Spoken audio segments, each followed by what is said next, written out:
C K Jamatia को बोला है कि जो ग्राउंड में जो साधारण वर्कर है, वॉरियर है तिपरा मोथा का, उसको इज्जत देना है, उसको ताकत करना है।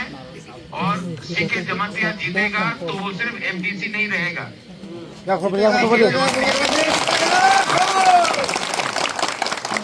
और अगर सीके जमातिया जीतेगा तो आपका कॉन्स्टिट्यूंसी में काम भी और अच्छा होगा, डेवलपमेंट भी अच्छा होगा, आप लोगों का सबका भलाई होगा। ये IAS ऑफिसर है, स्पीकिंग IAS ऑफिसर, और इसको हमको मतलब कि जिसको गवर्नमेंट ने, मानिक शाह ने जानबूझ के चांस नहीं दिया, क्योंकि ये तिपरासा के लिए बात कर रहा था।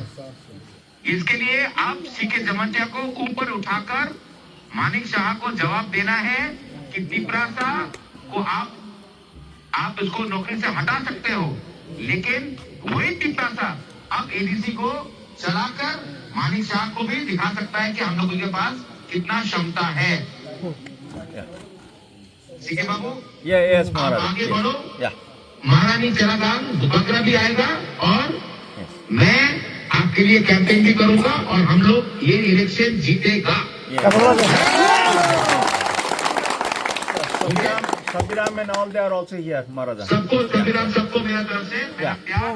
मैं आऊंगा महारानी चलागांग में एक नाइट हॉल्ट भी करूंगा। Yes. Most welcome. ठीक है, okay, Okay. God bless you. Yeah. Tiprasa दोबारा आई तो